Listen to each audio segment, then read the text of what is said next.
A quadratic equation is an equation in the form ax squared plus bx plus c equals 0.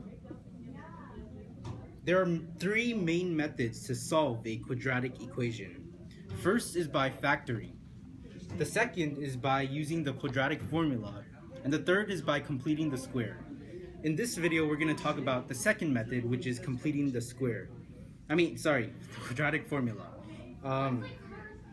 The quadratic formula can be used even if the quadratic equation can be solved through factoring or completing the square.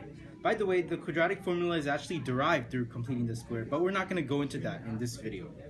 So, so you know that ax squared plus bx plus c equals 0 is the standard form of a quadratic equation. So let's practice putting some example quadratic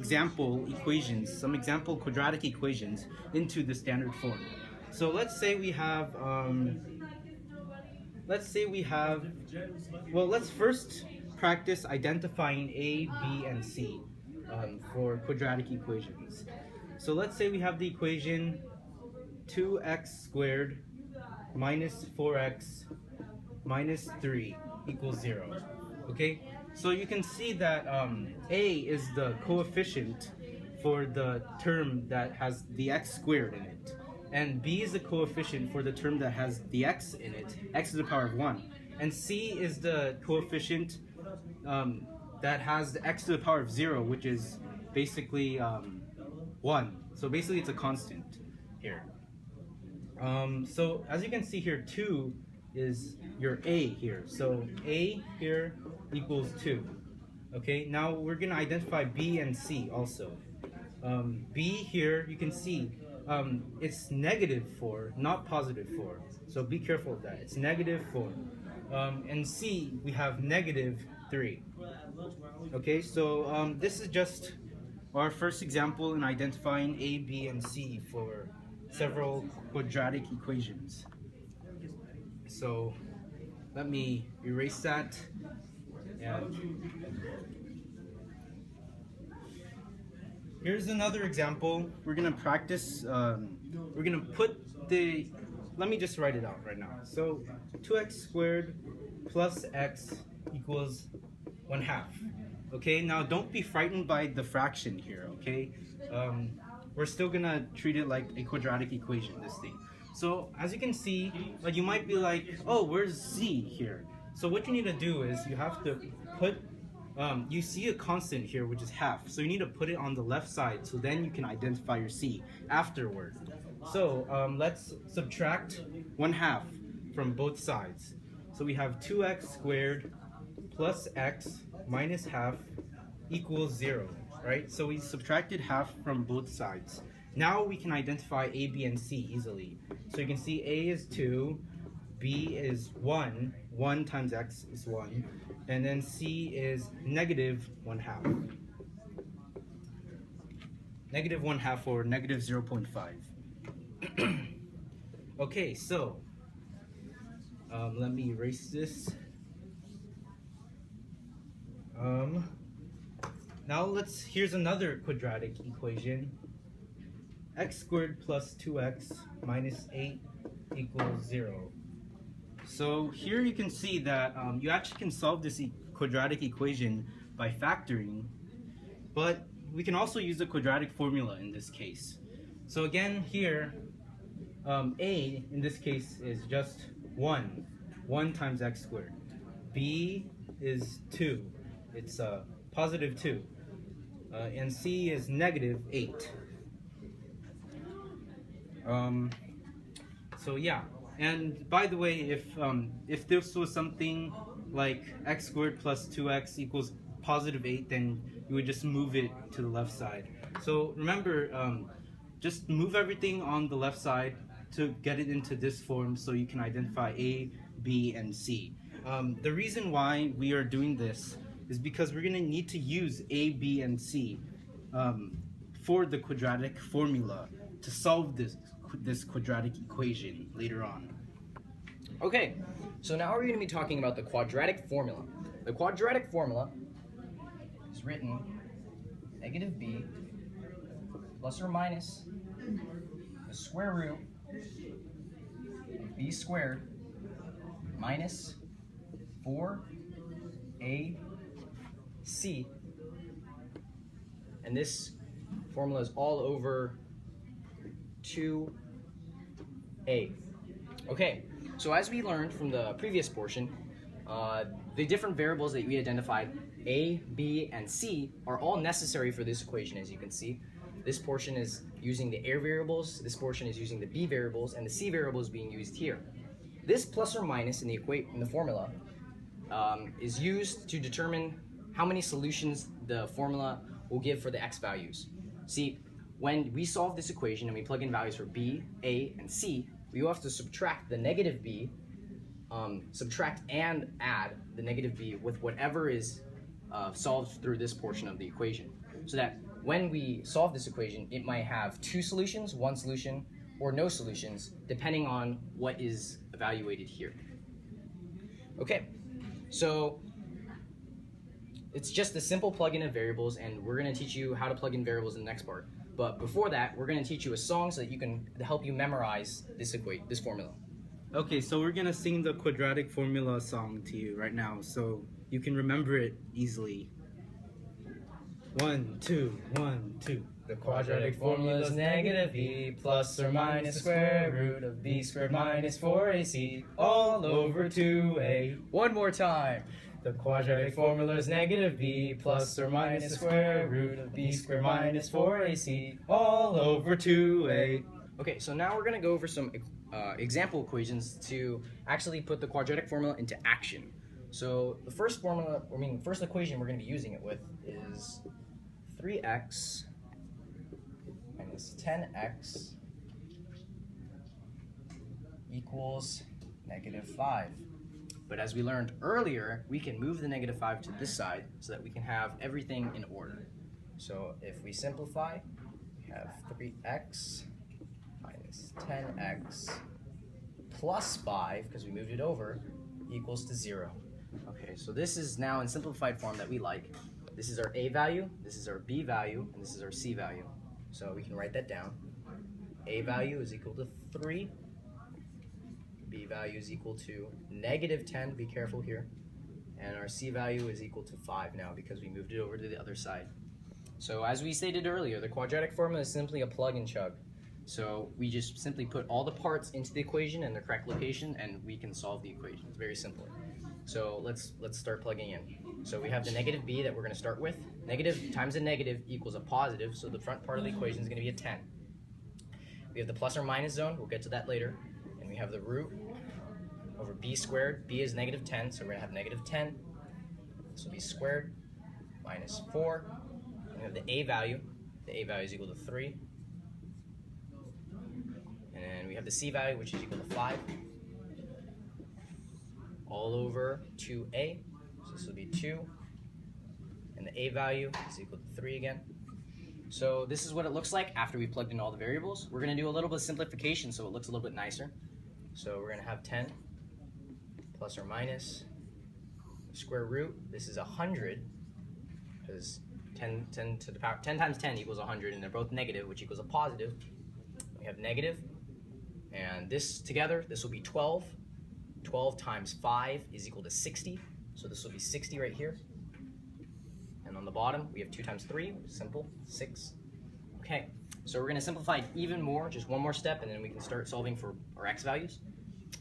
We have 10 plus or minus square root of 40 over 6, and this is our most simplified form. Now, as we know, the quadratic formula is going to help us find the x's of this equation. So it's x equals for here. So we have two parts. We have the plus and minus, and basically what the plus and minus are telling us to do is that 10, the number here, will be subtracted and added to the root of 40, or whatever's behind. So there will be two different values for x, and then both of them are going to be x equals 10 plus the root of 40 over 6, and x will also equal 10 minus the root of 40 over 6. And these are our two equations that these are two solutions that we're going to have. If you wanted to simplify this further, so that you could have the exact decimal value, this one right here is going to be equal to 2.721.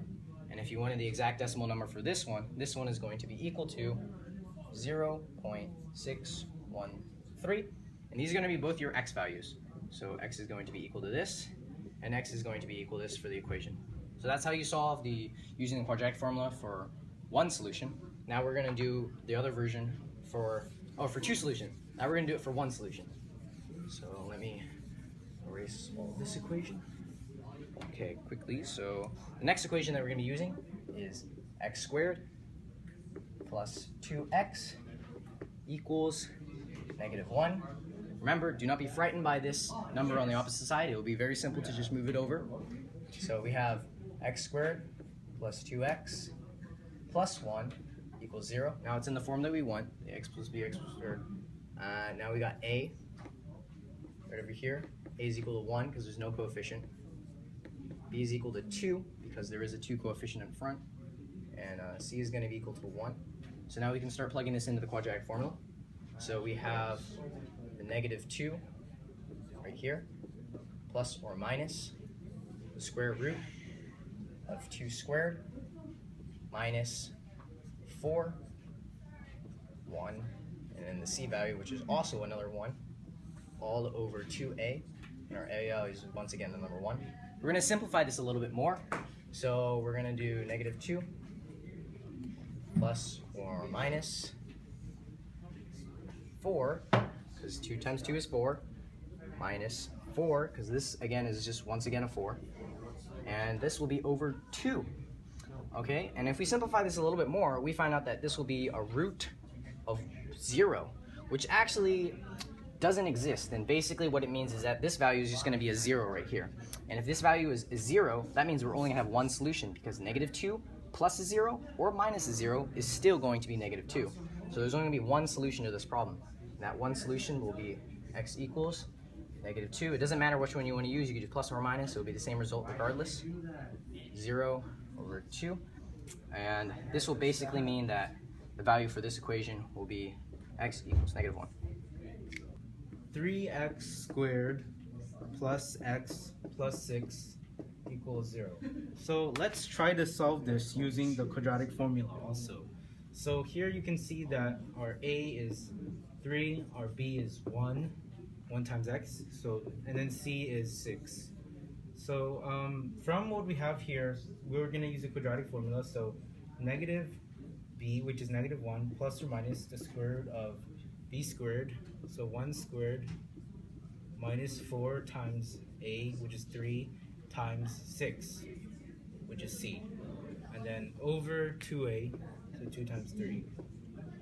And if we look here, you'll notice that here we basically have the square root of 1 minus 4 times 3 is 12, and then 12 times 6 gives you 72.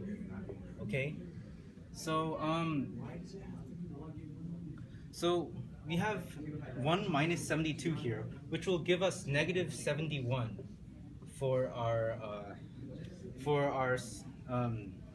for the number that we have to take the square root of. But you can't take the square root of a negative number and get a real number out of it. So what are we gonna do? And so we're not gonna mess with this right now, but I am gonna tell you about something that you can see from here. You can see here that since this is negative, there's no real solution, right? So then what we can take from this is, let's look at the quadratic formula more closely right now. So here you can see that that here I'm gonna rewrite it so it's bigger here. So it's the square root of b squared minus 4ac.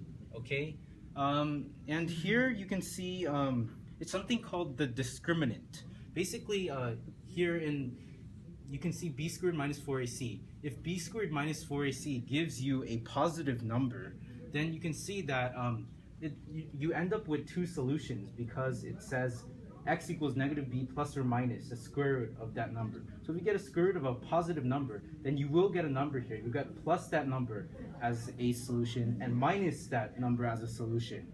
And by solution I mean zeros to this equation, or roots, some people call it. You'll know. So to recap what I said, if you have a positive number for b squared minus 4ac, okay, so if you have a, let's make this more clear, b squared minus 4ac, if this is positive, so if this is greater than 0, so if this is greater than 0, then there are two solutions, okay, two solutions.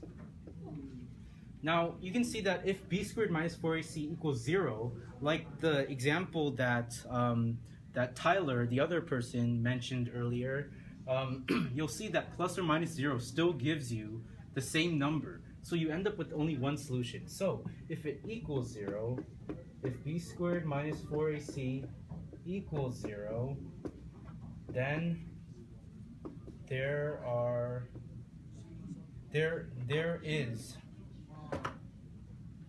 is one solution, okay, one solution.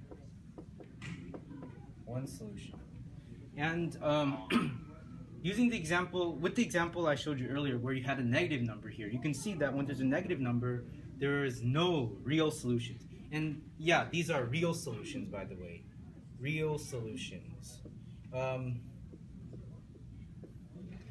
So if b squared minus 4ac is less than 0, then there are no real solutions.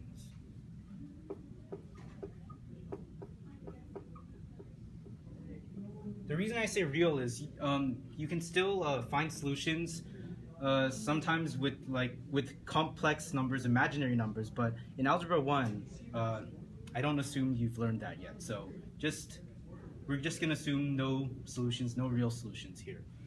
Okay, so here's the equation we used earlier. All we did was we put in the standard form ax squared plus bx plus c, and we set it, instead of equal to 0, we set it equal to y, and we put y on the left side. So here you can see that there are two solutions here. We call them zeros or roots, some people call them. So here you can see b squared minus 4ac is equal to a positive number, so that's why there are two solutions. As Tyler demonstrated earlier, it equals b squared minus 4ac is a positive number. So okay, so here another equation, y equals x squared plus 2x plus c. It's also the equation Tyler demonstrated earlier. Here we set it equal to y and stuff, and you can see that there's one solution because the vertex of the parabola touches the graph at one point.